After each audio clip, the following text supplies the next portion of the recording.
Olá, meu nome é Felipe Braida e nesse vídeo iremos responder a pergunta: o que é um computador? Essa foi uma das perguntas que foram feitas no vídeo sobre o que é ciência da computação e iremos respondê-la agora.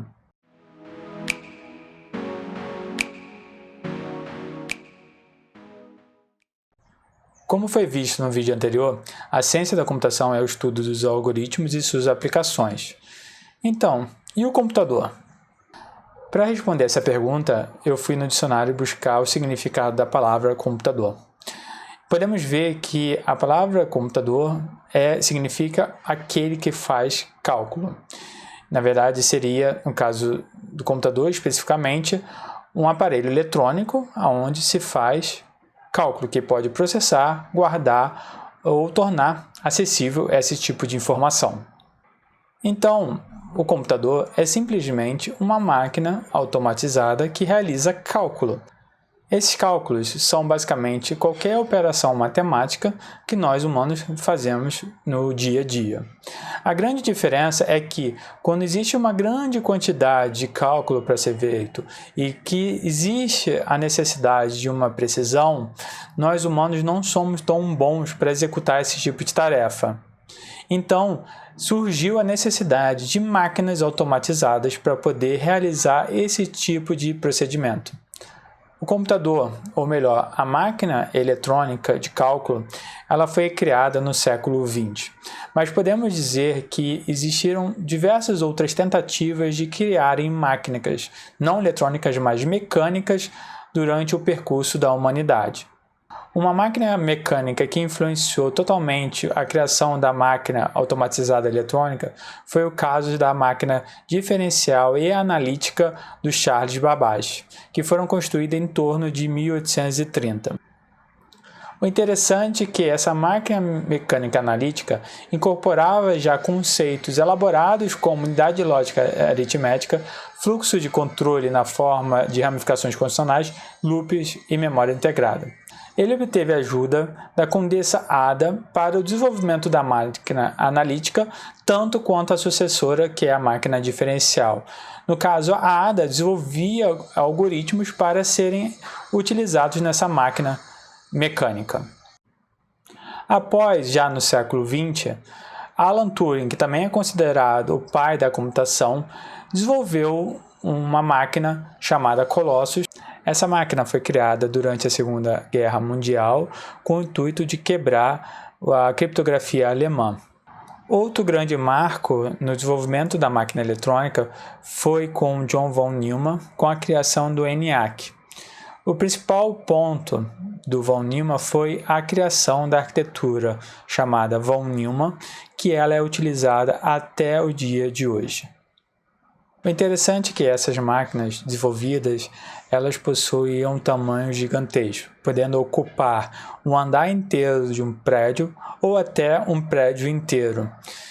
O uso dessas máquinas basicamente era para uso científico ou na área de negócio. Somente no final da década de 70, o computador tornou-se disponível para o público geral, principalmente devido à produção em massa dos microprocessadores, denominando computadores de domésticos ou computadores pessoais. Essa evolução do computador eletrônico continuou e hoje em dia, no século XXI, objetos do cotidiano, como geladeira, ar-condicionado, televisão, possuem computador. E essa evolução está caminhando para que todos esses objetos do cotidiano possuem uma interconexão digital com a internet. Como visto, a arquitetura do computador segue a mesma desde 1946 e segue o modelo de von Neumann. Esse modelo caracteriza pela possibilidade de uma máquina armazenar seus programas no mesmo espaço de memória que os dados, podendo assim manipular tais programas. A máquina proposta por von Neumann reúne os seguintes componentes: uma memória, uma unidade aritmética e lógica, chamada muitas vezes de halo, e uma unidade de controle. Neste caso, a unidade de controle e a unidade aritmética e lógica é representada pela CPU. Um outro ponto que é bem importante é a parte de entrada e saída, onde vai fornecer os dados para realizarem o cálculo e, por fim, a saída para exibir o resultado do algoritmo. E no caso, um programa é basicamente uma sequência de instruções escritas em uma linguagem específica para poder ser executada em uma máquina.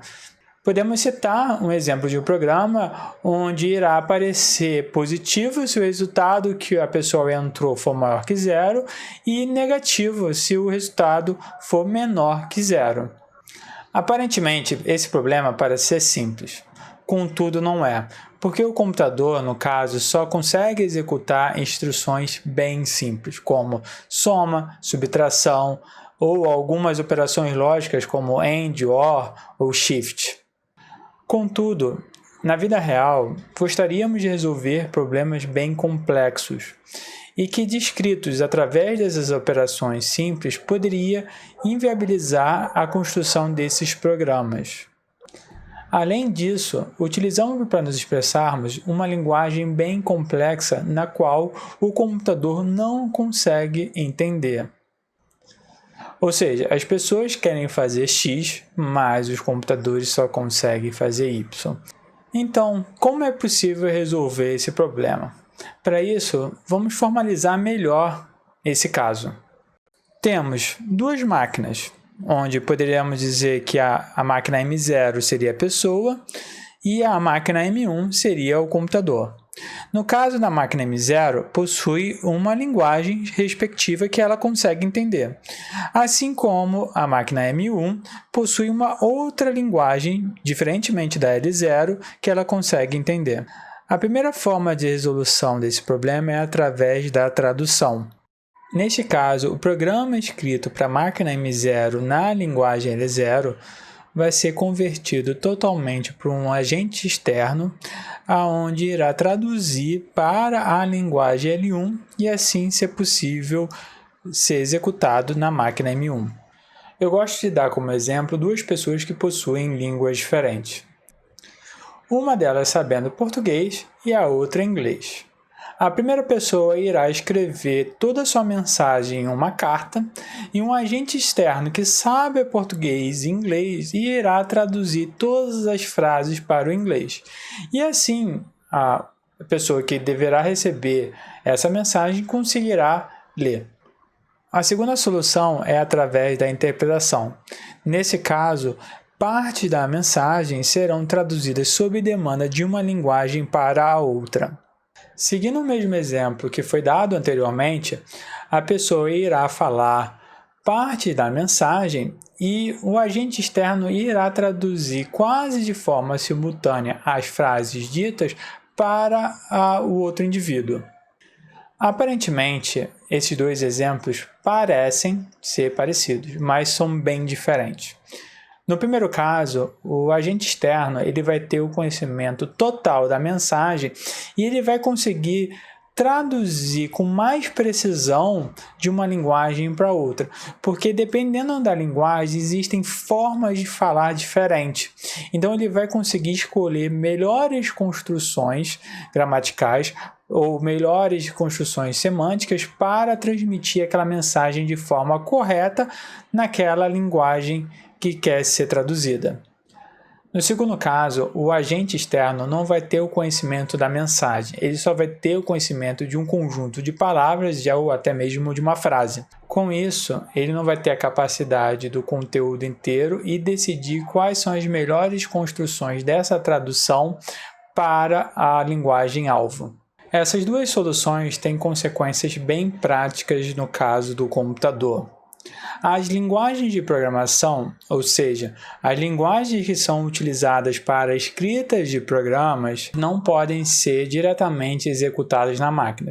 Para isso, surgiram os compiladores, que utilizam a ideia de tradução, e os interpretadores, no caso, respectivamente, a interpretação, para solucionar esse problema, onde eles traduzem a linguagem em programa para a linguagem da máquina-alvo.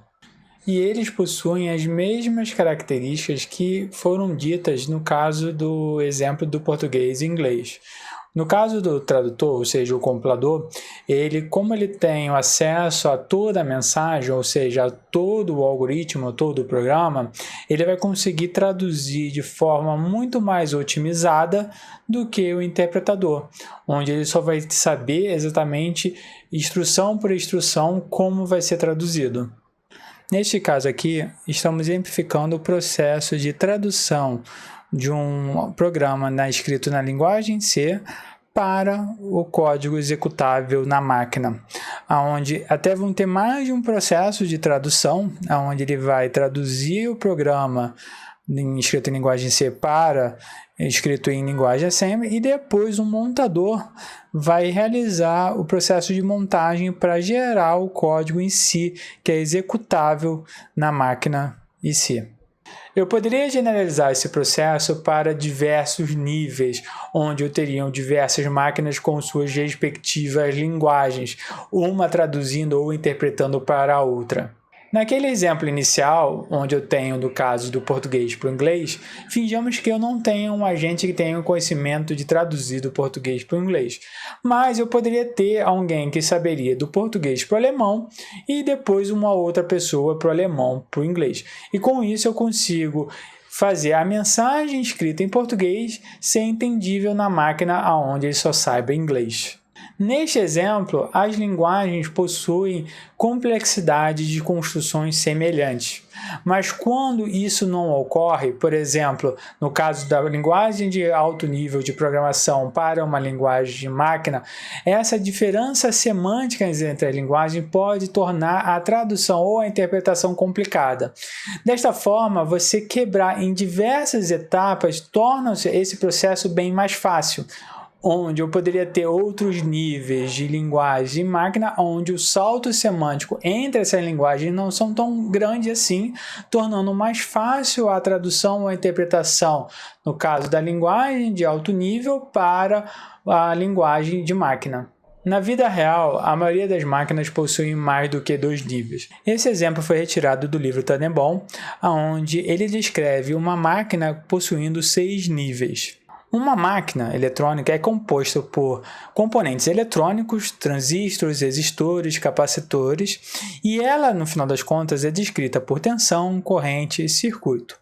A grande dificuldade é que representar isso em uma máquina inteira torna-se bem complexa. Desta forma, a eletrônica ela criou um conjunto de linguagens, que é a linguagem da lógica digital para descrever circuitos de mais alto nível do que os transistores.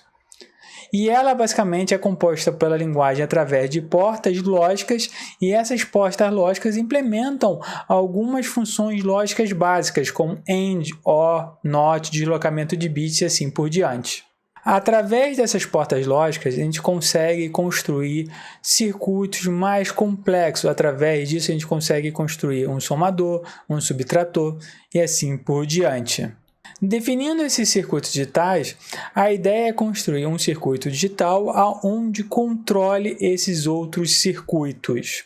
E surge a ideia do nível de microprogramação, onde eu vou ter microprogramas que controlam a entrada e saída para esses circuitos que têm como entrada essas portas lógicas. O nível seguinte é o que a gente diz que é a linguagem da máquina, onde eu vou ter comandos que vão executar funções específicas na máquina, como formatar a instrução do endereçamento, interrupções e assim por diante. E essa instrução vai ser executada através de várias outras microinstruções. Como exemplo ali dado, eu quero movimentar um dado de um registrador para o endereço de memória, ou somar 2 registradores e assim por diante. Mas eu não quero somente executar um único programa dentro da minha máquina, eu quero aproveitar melhor a minha máquina e o tempo disponível através dela.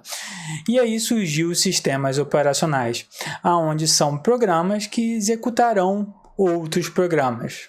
Nesse nível, vai existir um conjunto de funções específicas para controlar esses diversos programas, como gerenciamento de tarefa ou gerenciamento de recurso, no caso do sistema de arquivos e assim por diante. Assim, o meu sistema operacional vai ser responsável por alocar o meu programa na máquina e executá-lo sob demanda. Então, eu não vou poder saber a priori aonde o meu sistema operacional vai alocar o meu programa. Então, eu preciso utilizar endereços simbólicos. E além disso, eu vou utilizar mnemônicos para facilitar a descrição de um comando de masteриzação. Por exemplo, eu poderia definir o mnemônico move para a instrução de movimentação de dados. E dessa forma eu vou ter um código, um programa escrito através desses mnemônicos e endereços simbólicos, que ao final o sistema operacional vai ser responsável para converter isso em um código de máquina. Por fim, meu último nível vai ser o nível da linguagem orientada para problemas.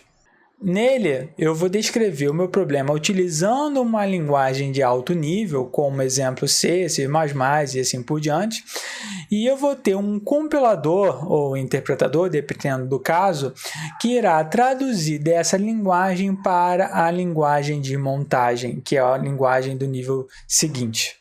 O interessante é que, através dessa construção de várias abstrações para o entendimento do computador, torna-se mais fácil o entendimento dela.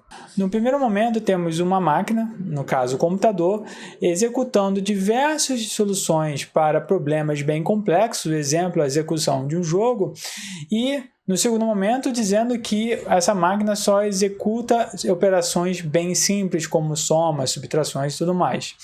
Aparentemente, parece essa conversão de um mundo para o outro bem complexo, mas criando diversos níveis de abstração, essa simplificação tornou-se mais fácil de entender esse procedimento que a máquina faz. Esse conceito de abstração é um conceito bem poderoso que é muito utilizado dentro da computação, que através deles iremos simplificar ideias para um melhor entendimento. Para finalizar, o nosso intuito aqui é demonstrar a ideia por alto do que é o computador. É claro que existem diversas coisas que são realizadas durante esse processo que são bem mais complexas. Em alguns casos vai ser teor de matérias explicar esse procedimento, por exemplo, o caso da disciplina de sistema operacional ou de arquitetura de computadores, mas a nossa ideia aqui é entender como, de modo geral, o procedimento do como o computador realiza a execução de um programa e o que é, por fim, o computador.